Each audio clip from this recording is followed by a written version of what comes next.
ಏನಿವತ್ತು ಬೆಳಗ್ಗೆ ನಿಧನ ಆಗಿದ್ದಾರೆ. ಆ ಸುದ್ದಿ ಕೇಳಿ ಭಾಳ ಆಘಾತ ಆಗಿದೆ. ಒಬ್ಬ ಸಮರ್ಥ ನಾಯಕ, ಆರ್ಥಿಕ ತಜ್ಞ ಮತ್ತು ಸಮರ್ಥವಾಗಿ ದೇಶದ ಪ್ರಧಾನಮಂತ್ರಿಯಾಗಿ ಯಾವುದೇ ಒಂದು ಕಳಂಕಿಲ್ಲದೆ ದೇಶ ಸೇವೆ ಮಾಡಿದಂಥ ಒಬ್ಬ ಮನಮೋಹನ್ ಸಿಂಗ್ ಅವರು ನಮ್ಮ ಮಧ್ಯದಲ್ಲಿಲ್ಲ. ನಮಗೆ ಅದು ಭಾಳ ನೋವಾಗಿದೆ. ಕಾಂಗ್ರೆಸ್ ಪಕ್ಷಕ್ಕೆ ಇದೊಂದು ದೊಡ್ಡ ಆಘಾತ ಆಗಿದೆ. ಯಾಕಂದರೆ ತುಂಬಲಾದಂಥ ನಷ್ಟ. ಒಬ್ಬ ದೊಡ್ಡ ವ್ಯಕ್ತಿ, ಇನ್ನೂ ಅವರು ಬದುಕಬೇಕಾಗಿತ್ತು. ಏನು ಆಕಸ್ಮಿಕವಾಗಿ ಅವರು ಮರಣ ಹೊಂದಿದ್ದಾರೆ. ಇದರಿಂದ ನಮಗೆ ತುಂಬಲಾದಂಥ ನಷ್ಟ ಆಗಿದೆ.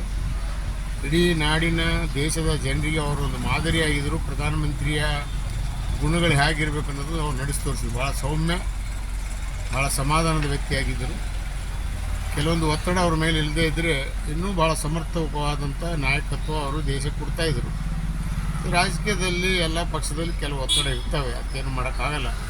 ಆದರೂ ಮನಮೋಹನ್ ಸಿಂಗ್ ಅವರ ಒಂದು ಸೇವೆ ನಾವು ಯಾರೂ ಮರೆಯೋಕ್ಕಾಗೋದಿಲ್ಲ.